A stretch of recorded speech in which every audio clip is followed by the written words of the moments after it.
Amamisinay ny fiarabana izay mbola taonanamina rehefa ireo asa ary rehefa koa ny fiangonana izay sy ny entana natao tsara fety dia siampivalina anareo no azo lazana ihany koa fa aravarany ny tany eny Andriamanitra hitanareo tsakara ihany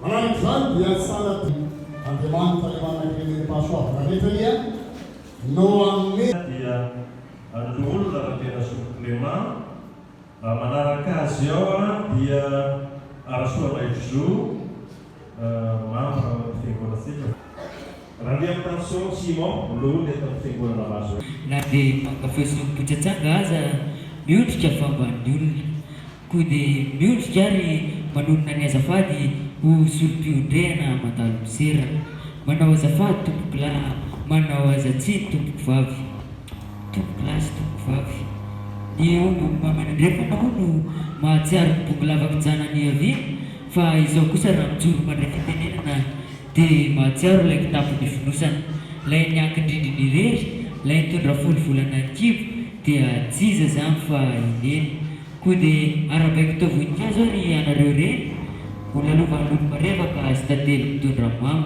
ho arabaiko tao masoandro arivariva mahatsara vahiny dia ilay vahiny tamin'ny andron'ny Abrahama Sara koa dia arabaina soava tsara ary ho tratra ny taona manaraka indray eo ambany fitarihan'ilay ray. Ny fijoroako manoloananareo eto dia mety hahatonga fanontaniana tsy anareo any manao hoe lany va ny azo mafy ny tao seva no anaovana tonany ary makaiza ireo zokiolona tombony teny no tao zaza vao miana amin'ny baka no mitondra ny fitenenana.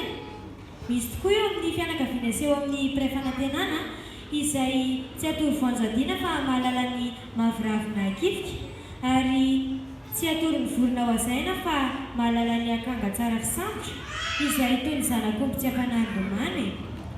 Kanefa ao moa ilay fitenenana manao hoe ny siny tsy mba mantsaka, ny vovy tsy mba mahinika, ny vatolamy tsy mba fanimby fa fanaja sy fanomey voninahitra kosa ny ray aman-dreny ka dia manao azafady tompoko lahy manao azatsiny indray mbava fa adidin'ny vilany io no miaritra amin'ny mamay, adidin'ny siny no miaritra amin'ny mangoly fa adidiko kosa ny mitondra ny fitenenana ka dia ataoko ho toy ny teny nomena ka tsy hamena mijoro izany. Voalohany indrindra dia isaorantsika lehibe Andriamanitra izay avy petraka fa iva fijery mikarakara ny fiainantsika zanak'olombelona ho azy ireny any ny voninahitra ilay azatra amin'ny taloha indrindra ankehitriny ary mandrakizay fa ny famindram-po kosa dia ho amintsika mandrakariva. Manaraka izany dia faly tena miaraka antsika rehetra tonga eto amin'izao tempolo masina izao manatrika izao fotoana izao tonga manome voninahitra an'Andriamanitra amin'izao ora masina izao. Miaraka manokana andray rehetra ihany koa amin'izao andron'izy ireo izao ary tsy adino ihany koa ny ray satria izy ireo dia tahaka ny tandroka mantsofina ka tsy afa-misaraka. Ka dia misaotra anareo izahay tamin'ny sorehetra vitanareo taminay fikarakaranareo anay fa ny voninkazo no marevaka an-jaridaina ka ny tompony no mahakarakara azy. Ny hazo no mivanon-kilakana ka ny tanin'andrininy tsara fa izahay ankizy kosa raha tonga taiza tahaka izao dia no ny fikarakaranareo anay. Ho tain'Andriamanitra anie ny raisin'ny renrehetra ho vivatoainy ho ela velona ary ho toloran-javokely teny ho ela fanapana eo amin'ny adidy aman'andraikitra rehetra izay sahaninareo. Ny iray rehetra ihany koa dia tahaka ny lehilahy izay avy any antsinanana milolotany teny mibaby akondro misakelika fary ary feno vato mamana paosiny ka izay rehetra entiny dia mamy avokoa satria ao ambany fitarian'Andriamanitra. Marika ny fifampiara-bantsika ary anio dia hiaraka hifanofahofantanana isika. Manaraka izany dia faly izahay ankizy raha tratra izany fetiny iray izany. Izany hafaliana izany dia tsy ataonay ho tahaka ny fiavian-javona ka tonga tsy renigadina ary lasa tsy retsaika fa ny fifalian'ny tongotra ho no ny mitsinjaka, fifalian'ny tanana kosa no mandiha fa fifalian'ny fo dia ny manolotra ka misy mari-pankasitrahana mari-pahatsiarovana kely mba atolotra ankizy ho anareo. Tsy sahaza hono ny tana tolorana fa sahaza ny tana manolotra ka azo dia ny ankelinaina ny ankelin'ny zavatra izay atolotra iny jerenareo fa ny fonay be fitiavana manolotra izany. dia natahian Jesosy anie indray rehetra, mankasitraka tompoko lahy, mankatelina tompoko vavy.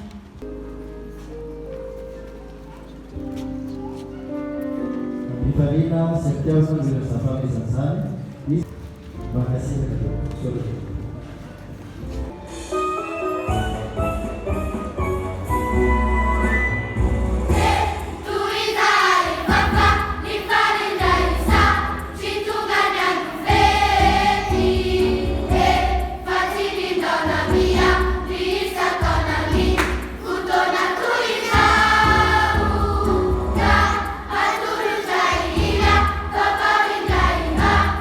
Fanya na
Usienina Jesus, vao no fantatrao fa any amparany dia isy avy maory iaraka nodika aloha tsy mivaritsy. Tombo Andriamanitra io anatrany toe-javatra rehetra izay ampahafantariny ny teny namanay dia totytoerany ity izay mba hiaina tena mila ny fanahinao resaka izay.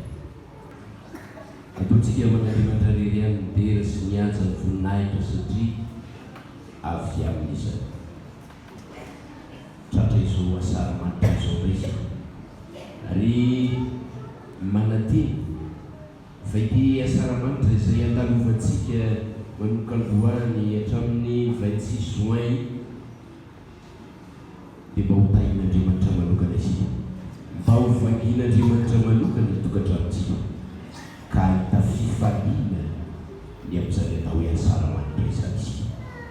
Ny Fiangonana Adventiste an-tanin'ny andro fahafito izay soloko tena eto amin'ity androany ity dia maneho izany fifaliana izany indrindra ho antsika tsirairay avy. Atomboka hatraty amin'ny préfet ka hatramintsika manam-pahefana tsirairay avy eny isika tsirairay avy izay tonga eto amin'ity toerana ity ahita fifaliana ao amin'ny tompony isika. Amen. Rehefa miresaka momba ny ity atao hoe asara-manitra ity isika na ny fetin'ny fahaenina amby roapolon'ny volana Jona dia ny zavatra ao an-tsaintsika voalohany indrindra dia tsy misy afa-tsy hoe afaka izany. Isika ny 50 taona lasa raha miampy ray dia retirety, miampy taona ray dia retirety kanefa ny tsy amp'izay hevitra izay no tiana resana amin'ity androany ity fa amin'ilay teny izay notsongainy ny fitondram-panjakana manao hoe malagasy ahy tiako ny tanindrazako ary tia fandrosoana. Malagasy ahy tiako ny tanindrazako ary tia fandrosoana. Andao mba hiarahana mamelona izay teny izay mialoha ny idirantsika ho anatin'izay famakafaka anazy. Isa roa teny malagasy ahy tiako ny tanindrazako tia fandrosoana. Izay no loahevitra izay velabelary amin'ity androany ity izay noraisiny ny fitondram-panjakana malagasy tamin'ity taona 2010 sy 2011 ity. Rehefa teny hoe malagasy zavatra ao an-tsaina voalohany dia zao misy resaka ao anatin'izany, resaka ohatrany hoe fierté amin'ity malagasy izy hoe ampo raha tenenina tsotra hoe malagasy dia misy zavatra ao anatin'ny hoe inona no maha-malagasy ary maninona no natao eto amin'ity firenena malagasy ity, maninona no nateraka teto amin'ity firenena malagasy ity. Ao amin'ny Baiboly dia misy zavatra anamariana manokana momba ny firenena anankiray ary ny zavatra anamariana momba ny hoe ohatra mitetika hoe malagasy dia zavatra tsotra. Voalohany, ny fitebiko, ny fitafiko, ny fomba, ny kolotsaiko, ireo maha-malagasy ahy.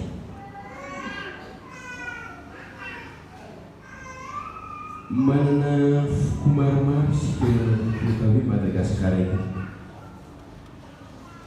Kanefa na maro aza isika dia manena ihany.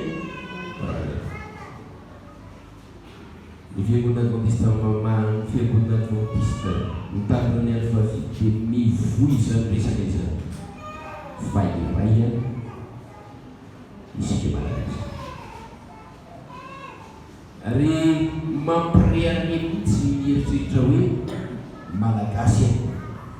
Tena tiako mihitsy mieritreritra zany hoe malagasy ahy. Efa hibetsaka no mivoaka tany ivelany tany fa ny zavatra mahafinaritra anazy izao le mieritreritra tenako mihitsy any amin'ireny toeran'ireny hoe za malagasy ary tena malagasy. Rehefa vakina ny voalaza ny ten'Andriamanitra ao amin'ny Daniel toko voalohany andiny fahavalo dia zao miresahany raha miresaka an'zany atao hoe ampo zany izy, miresaka an'zany atao hoe firenena ny firenena anankiray zany izy. Daniel toko voalohany andiny fahavalo hoe ny voalaza ny anaran'i Jesosy. Daniel toko voalohany andiny fahavalo mitantara izy eo alohan'izay ny amin'ny ireto Hébreu reto izay nalain'ny Babyloniana mba ho babo ao amin'izany firenena Babyloniana izany. Ary rehefa nalaina ho babo izy ireo dia zao voasoratra mikasika ireto zatovo efatra miraharaha itao. Ary izy ireo nomeny lehibe ny tantam-panala. Daniel nataony hoe Beltesazara, Ariana nataony hoe Sadraka, Misaela nataony hoe Mesaka, ary Azaria nataony hoe Abednego. Rehefa mahita ny teny isika dia milaza manao hoe Hébreu anankiray izay no andevosina nalaina ho andevo ary rehefa tonga tany Babyloniana dia novana ny anarana. Eo amin'io Daniel toko voalohany ihany eo amin'ny andiny fahaefatra dia zao presary. Daniel toko voalohany andiny fahaefatra dia hoy izy tapafaro sady nasainy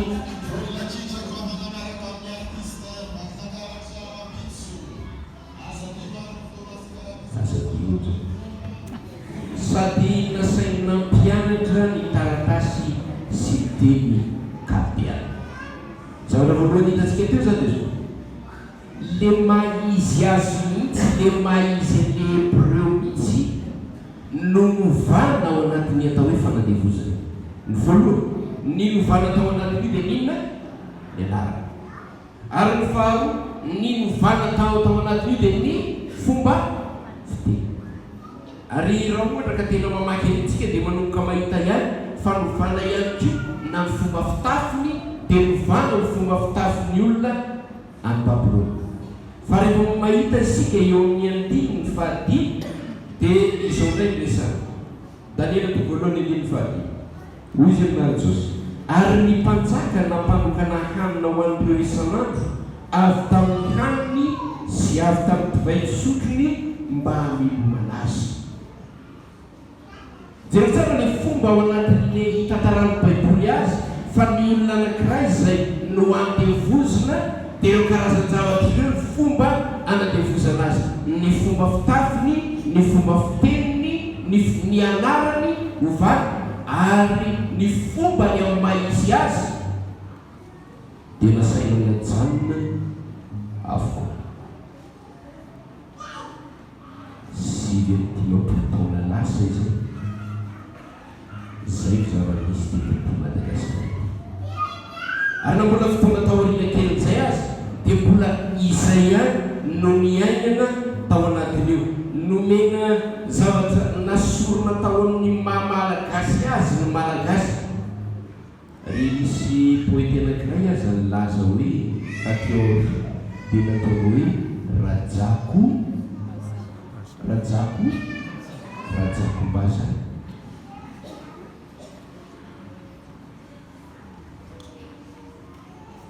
le zana ny sorona teo amin'izy ireo mihitsy ny maha-ibreo azy. Ny zana ny sorona teo amin'ny malagasy mihitsy ny maha-malagasy azy. Sivy amin'ny dimampolo taona ty aoriana ny fitondram-panjakana mametraka hoe malagasy. Ny zavatra manaraka tantaraina ao anatin'iny kio dia hoe ny maha-malagasy dia zao rehefa miala indray ny atao hoe fanatevozana dia tonga indray ny teny hoe fanatontolona na ilay atao hoe mondialisation. Ity hoe fanatontolona na mondialisation ity dia endrika anankiray raha ohatra ka samy manana ny fomba andraisany azy. Rehefa mijery dictionnaire ianareo dia samy manana ny fomba andraisany anazy. Fa rehefa tena jeririna ny ao anatin'ilay mondialisation dia ohatra teitenenana hoe fanaovana zavatra anankiray na fanaovana fifirenena zavatra anankiray mitovitovy anankiray mba iombonany ny atao hoe firenena. Resaka manatin'izany izy ny amin'ny hoe inona ny teny tokony hifandraisana dia miezaka ny amerikanina sy ny anglisy mba ametraka ny teny io mba ho teny iaina, miresaka ny sinoa mba amaritra ny azy mba hanihona fa ny teny ihany ko dia teny izay mety mahafeno zavatra rehetra.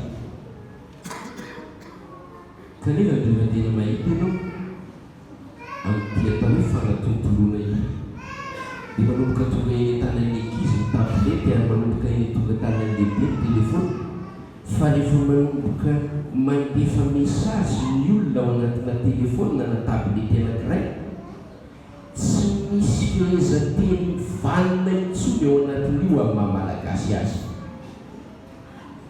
Marina sa tsy marina? Tsy misy ary rehefa tena dinia reo ankizy ireo tsy mahay teny malagasy intsony. Rehefa miresaka zay ao an-trano ka mamaky baiboly teny malagasy dia mahita ao anatin'ilay tenyandriamanitra manao hoe ary nokriary ny fitafiana dia ozy ilay zanako anankiray inona ny dikan'izany nokriary.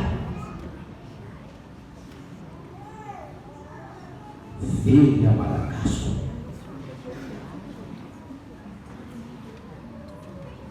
Dia manoko mieritreritra hoe inona ary ny zavatra miseho eto amin'ity tany izay misy atsika eto. Fa ny fanatontolona dia ratsy mitandrina izy dia miezaka ny anapotika ny mahasintsika. Eto mieritreritra fotsy tsika tena tsara fanatontolona, tsara fanatontolona amin'ny lafiny hafa. Fa rehefa tena dinihana dia zao misy zavatra very betsaka eo amin'ny fiainana. Andika hijery lafiny zavatra anankiray indray tsika fanatontolona no nidiran'izany atao hoe karazana hanina hohanina zany. Aty Antsirabe dia ny hitako dia zao aty misy karazana hanina tena tsara. Rehefa voaka fotsiny any Afrika Atsimo ka miara-mihinana amin'ny olona eo na dia ataoko hoe paoma azy, mahita paoma ngeza be ohatran'izay ianao fa rehefa mihinana azy ianao tonga dia ozy ianao aloka any Madagasikara. Rehefa mihinana vary ianao ohatrany mahita vary zay ohatran'ny lava ohatran'ny 3 cm zay izy fotsifotsy be zay. Fa rehefa mihinana azy ianao dia ozy ianao rovina ny any iverina any anina any Madagasikara. Fa io fanatontolona io rehefa manomboka memanteny fiainanao, memanteny fotoana, enjehany fotoana ianao dia ny zavatra mahagaga dia zao isika menan-kavy lasa zatra mampiasa ny 3 minitra dia masaka. Tena be mihitsika tena nanagay 3 minitra dia masaka. Ary manomboka tena tafiditra eo amin'ny tena malagasy dia atao hoe poulet de serre ity. Ireo karazana zavatra rehetra novokarina avy amin'ny simika dia tonga eto amin'ity Madagasikara ity. Mieritreritra fa tsara izy. kanefa ny zavatra hopite dia mahamalakasy. Eto zany hoe tena mankafy an-dreny tena indrindra izy le atsatsika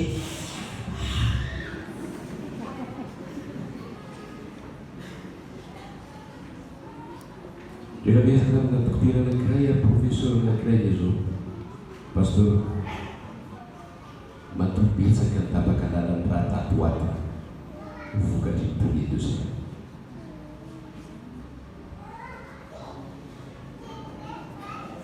Fiangonan'olona dia misarika ny sainy rehetra isan'andro mpahiala sy ahafantatra ny tokony ataony satria ny tany dia tany tsara ary ny tany dia mahavokatra sakafo, mahavokatra biby, mahavokatra zavatra tsara ary ampy tenenany hoe malagasy. Isy mpampianatra anay zay missionnaire fa ny zavatra mahagaga aminy missionnaire vazaha izy isaky tonga eto Madagasikara isaka mampianatra dia ny zavatra teneny dia zao hitadiavo akoho gasy, hitadiavo trondro gasy, hitadiavo atoto gasy fa ny gasy ny tady hitadiavo poulet de chair, hitadiavo apollo.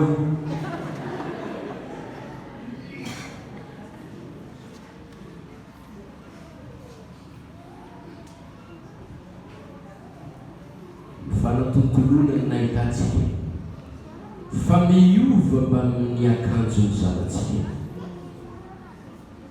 Taloha mbola tadidiko tsara zany atao hoe raha ohatra ka misy an'izany atao hoe fijerena zavatra mamofaty zany dia mbola misy ny atao hoe visa A, visa B, visa C. Ary rehefa tonga eo amin'ny atao hoe visa A tonga dia voavetra hoe aketo ihany. Fa noho ny fanatontolona ireo zanatsika ireo voaroa folo taona dia efa mahafantatra ny zavatra tsy fantatsika tamin'izany. Malagasy ary mirerareny amin'ny malagasy ary tiako ty fandaharana indray mandeha satria miresaka dia merina amin'ilay malagasy hoe malagasy ianao. Iaza ny tany misy anao ary inona no ataonao eto amin'ny toerana misy atsika ety. Ny fomba ny vokatry ny fanatontolona tsy misy fanajana intsony. Zao ny tsy misy zany hoe ray aman-dreny sy zanaka zany fa rehefa izy ny tafapetraka aloha efa maninona zay, efa mahina koa izy zay, efa mba ray aman-dreny koa izy zay, zany tafapetraka aloha. Jereny tsara fotsiny ianao jangany hoe olo debete, jereny tsara ary ny eo an-tsainy dia samy inona samy olombelona malagasy. Ny baiboly dia misarika ny fomba rehetra ao anatin'io rehefa miteny izy ao anatin'io hoe lendelende hoe andro farany zao ary ny olona rehetra mahalala fa andro farany zao dia mitepitepy fatratra ny amin'izay atao hoe mandro farany azy zay. Kanefa tena tena zohina ny baiboly dia zao misy karazana zavatra tsy azo fehezina ao anatin'ny andro farany fa misy karazana zavatra azo fehezina ao anatin'ny andro farany tahaka ny ampiresantsika rehetrarehtra teo mba hipetrahantsika mitoerana mahafinaritra, hipetrahantsika mitoerana mihaja, hipetrahantsika ao anatin'ny atao hoe fiatana. Onena rehefa antsoy pastor zao tsika amin'ny hôpitaly mahita karazana olona voan'ny cancer ny aty faly no zavatra noany nandritra ny vanim-potoana zay kanefa ny ankaran'Andriamanitra ty firenentsika ety ary nomeny zay zavatra tsara indrindra mba ahafahantsika miaina hialana amin'izany zavatra rehetrarehetra izany. Rehefa vakiny Timoty fahatelo voaloha ka faefatra io dia milaza izy hoe any parany any isy andro maholo ny olona ho ty tena ho ty vola ho zao ho zao ho zao ho mpatoka ty manoa raisireny rehetrarehetra dia vokatry ny mondialisation. Izay no antony isian'ny fiangonana mba hisintonana ny sain'ny taloha sy hisintonana ny sain'ny rehetra izay mivavaka ho aminy. Izay no antony isian'ny fitondram-panjakana mba hipetrahany zavatra rehetrarehetra ary ahatonga antsika hivavaka androany mba hananantsika fifaliana miaraka amin'ireo. Iteny hoe tia dia toetra, azo tenena hoe toetra be fitiavana, kanefa ny ao am-pariky ny fitiavana ny akaiky indrindra azy dia ny fahakalana.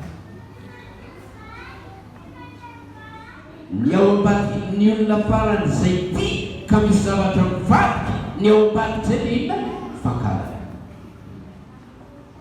Tsy misy elanelana mihitsy ao am-pariky ity sy ny fahakalana fa zavatra vao mivadiky dia tonga dia fahakalana.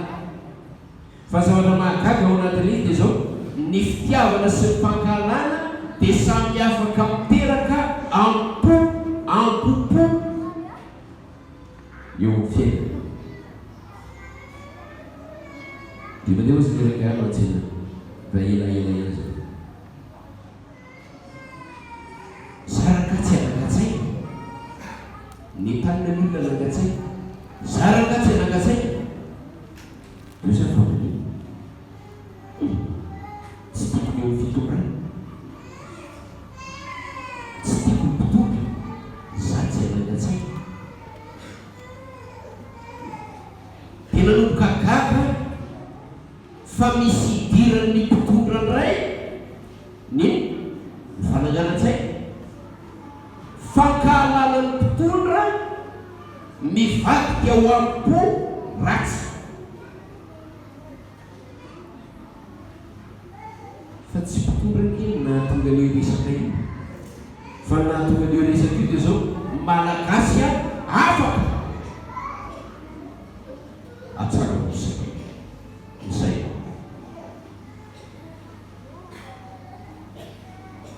Ato amin'ny fiangonana adventiste tsy tokony filanana an'izany toe-tsaina zany mihitsy. Tokony atsapy izy mieritreritry manao hoe afaka ny tanjo malagasy. Ity resaka fitiavana ity dia lazain'ny baiboly fa misy zavatra somary akaikikaiky kokoa resary. Fa rehefa miresaka momban'ilay tany izy dia zao ozy izy tia ny olona ao any, tia ny zavatra ao any ary tia kolotsaina ao any.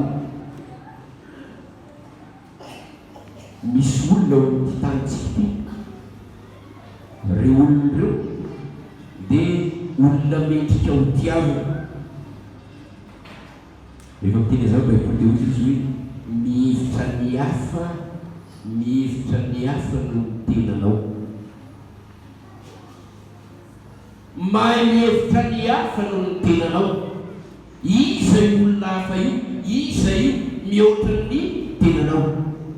Ary eo no olana ny atao hoe mivavaka. Satria ny atao hoe fivavahana dia karazana endrika hiafina fiainana fotsiny fa tsy fiainana isanandro. Fa hafa ny atao hoe mivavaka. Ary raha tena manao hoe mihevitra ny hafa no ny tena dia misy zavatra resahana ao anatin'ilay izy. Ny zavatra tiako resahana anakiraiky ndray mandeha teo amin'ny tamboho tany amin'ny tanjatondra fiangonana tany amin'ny district anakiray. Tamboho nisy olona mipipipy eo dia nivoaka nandalo zany hita zay izy biblia eo. Raha orakatia tsy fanaovana maloto anie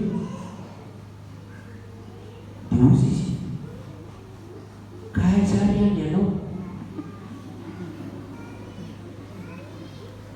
Ary rehefa lasisiko ny tampohatra ny ambany any dia misy ohatra atao hoe tsy azo anaovana maloto, azo manao anety, alika nononany, sisy betabe zavatra resahany ao anatin'ilay izy ao. Hatrany ambany any izy ka taty ambony aty tsy mahita zay anaovana an'izany fa ngainao mbola tsy toy. Tsy manamarina azy a fa tehiteny tahaka ny tenenan'Andriamanitra tamin'izany fotoana zany tamin'ny Adamasia varaka ny voalaza ao Keresity faharoa andininy fa enina ambin'ny folo sy fito ambin'ny folo. Keresity faharoa andininy fa enina ambin'ny folo sy fito ambin'ny folo. Zao no resahana mazava io teny hoy izy amin'ny anaran'i Jesosy. Ary Jehovah'Andriamanitra nandeha lelaka nanao hoe ny hazo rehetra eo amin'ny sady azonao hinanana ihany, fa ny hazo fahalalana ny tsara sy ny ratsy kosa dia aza hinanana, fa amin'ny andro izay hinananao azy dia ninona ho faly tokoa ianao. Ny an'Andriamanitra tsotra eto azo hoanina, ity tsy azo hoanina. Ary zay ny olana amin'izao vanim-potoana iainantsika izao, na fiangonana na eo amin'ny fiarahamonina.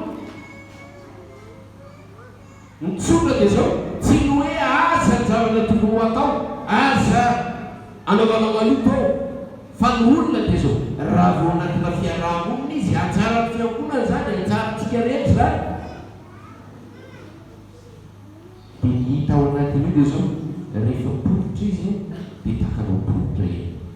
Ny an'Andriamanitra tsotra, tsotra be ny anazy, tsy eto ianao ny mihinana fa eto. Raha lay izay teny izay dia ohatra manao hoe asitoerana ivoana fa tsy mety hoe aza ny toerana ivoana tsy manino tsisy. Ary rairay aza misy ilay toerana ivoana fa mbola mandoa ino, mbola mandoa volandray. Le olona tsy manana zany dia manina ihany izy, mivoaka ihany izy.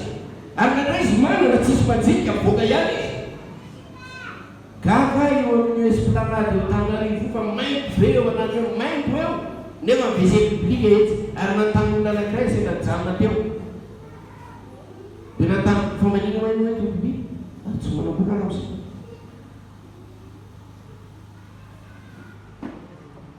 Rehefa vokany ivelany any isika dia manomboka mahita. Iany aloha zany vezeny biblika iny tsy hoe vola zao mahita koa tsika. Fa ny azy efa fantany hoe tsy azo ivoana sigara, tsy azo ivoana sigara. Ao an-trano tsy azo ivoana sigara, anaty bus tsy azo ivoana sigara, ery tsy azo ivoana sigara. Fa ny azy tonga dia mazava be, ery ny ivoana sigara. Dia ny olona rehetra mifoka sigara, eny daholo ny ara-voniany iny tsisy manino daholo, tsisy mifoka sigara.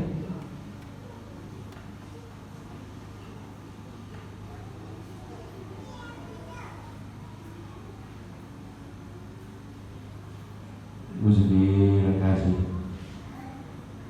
vazaly mahatra loatra ianareo malagasy. Mahita an'le loto zao zany mahatra loatra ianareo malagasy. Dia ozy amantsay tsy mahantra zay fa sahirana. Tsy mitovy mantsy ny mahantra sy ny Kristo sahirana. Mety sahirana ara-potikevitra zay. Mety sahirana zay no tezananay tsirairay avy. Fa zay tsy mantra. Ary zay firehareana izay no mantonga iteny hoe malagasy. Manana anjara ny fiangonana, manana anjara ny mpitondra fanjakana.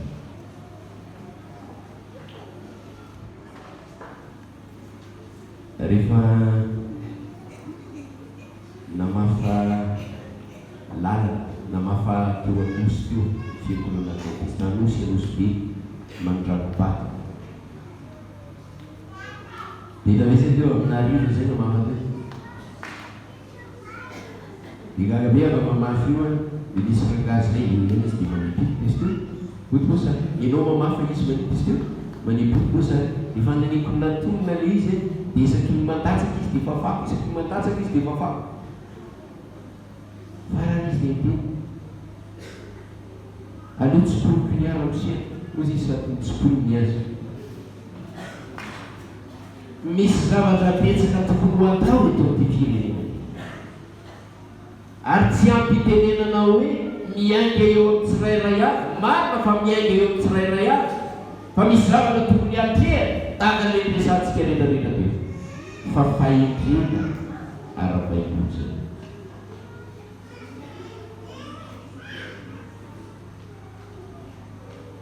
Eo amin'ny resaka ny olona ireny isika. dia miresaka amin'ny baiboly. Ny olona ao amin'ilay tany io dia miresaka amin'ny baiboly. Zao iresany azy hozy Jesosy, ireny madinika ireny dia ho eo aminareo mandrakariva. Izany hoe tsy afaka mihitsy ireny madinika ireny ny mananotena sy ny mpangata, tsy afaka raha mbola eto amin'ny tany tsy afaka fa hoe ny aminareo mandrakariva ireny. Kanefa zavatra hieverako an'ilay olona dia zavatra tsotra. Rehefa mba mangataka ireny madinika ireny, mba mangataka valy tsisy. Zay mangataka tsisy na misy ary any ina valy tsisy. Nefa rehefa mivavaka ao anatin'ny sakafo dia aingana be miresaka hoe Andriamanitro, misondranao zahay io reto sakafo rehetrarehetra, misondranao zahay fa mba omeoko le tsy manana any. Andriamanitra ake tsy miteny aminao hoe omeo izy, tsy miteny aminao izy hoe, tsy miteny aminao Andriamanitra hoe irao Andriamanitra hanome azy, fa ianao manana miteneny hoe mba manome azy dia mitahiny ianao amin'ny fiainanao. Mihoatra amin'ny olona hafa zany hoe kristiana. Tsy fiainana mandehandeha fotsiny za kristiana dia baibolinao lanjainao dia ohatrana hoe kristiana dia milanja baibolina dia hoe kristiana dia miova ambany fandehanao fa zany hoe kristiana. Natao hoe kristiana ianarana. Tsy zany kristiana fa kristiana dia fiainana ao anatin'ny baiboly hoentina miatika ny fiainana isanandro. Mba hanehona eo amin'ny hafa fa marina izay lazaina Andriamanitra, marina izay lazaina Andriamanitra. Tiany olona ho aby, tiany zavatra ho aby. Inona zavatra ho aby ny mampiasantsika betabe zavatra ho aby, kanefa misy arena ao aby, misy arena ao aby. Gaga rehefa mandany olona tia misy karazana olona tsy nahita zany andrakiba zany. Tsy mahay mankafy zavatra eo aminy, tsy mahay mankafy karoty eo aminy.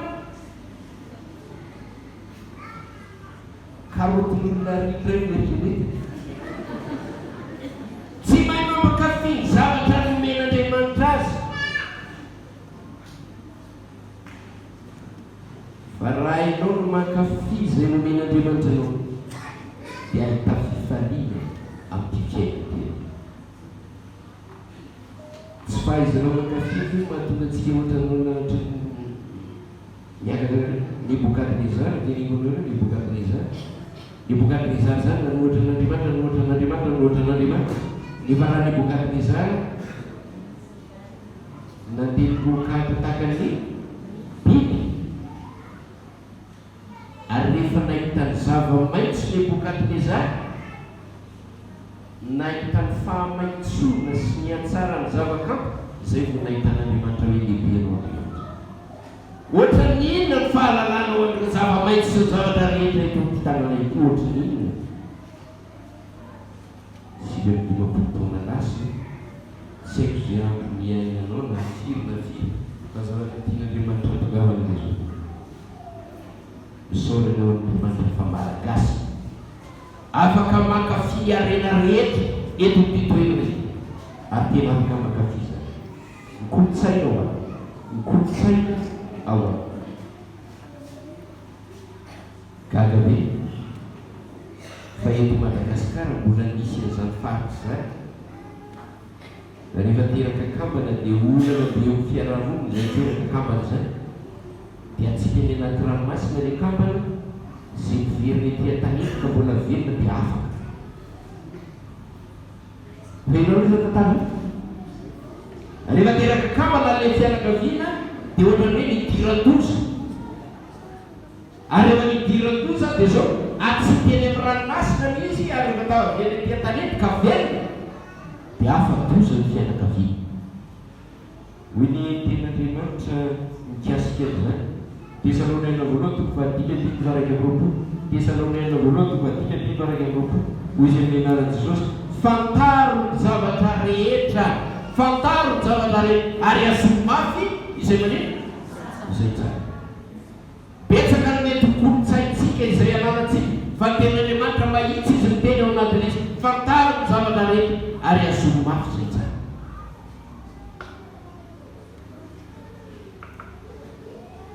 Ny ampoko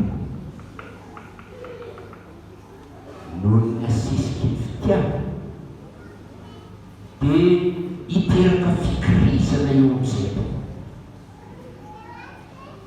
Azay tiavako ty resaka ampoko ty satria rehefa tena azo ny hevi atao hoe ampoka na tosy ny fitiavana na ny zavatra tsy vita aza dia maneno vita.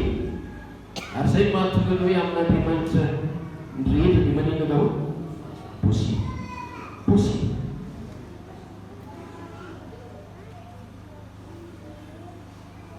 Hoe ny teny zay vakelaka antsika eto Timothée voalohany faharoa ny voalohany hatramin'ny faharoa hoy izy ny anara-Jesosy koa mananatra voalohany indrindra mba atao izay fangatana fivavahana fifonana fisaorana ho an'ny olona rehetra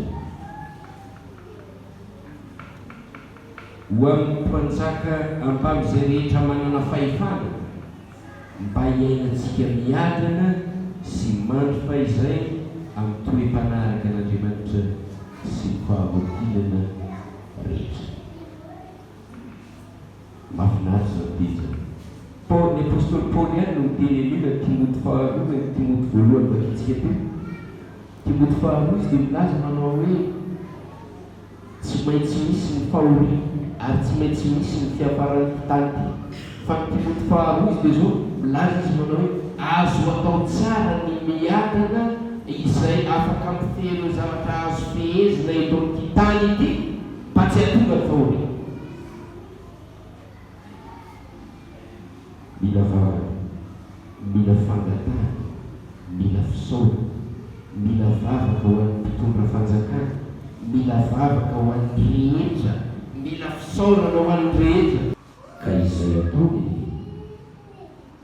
dia mba ianao tsy hoe alolala rehetrarehetra ireny. Tanaonao zay feno ny fanahinao ny tany ary androso ny tanilay fiadanana ny tanilay ary mianaranao lehiadoleray omeo ny fanahinao ny mpitondra fivavahana rehetra. Isaorana mandrakariva izy satria afaka niarana momba afaka tsika ary indrindra afaka nahazo ny fizarana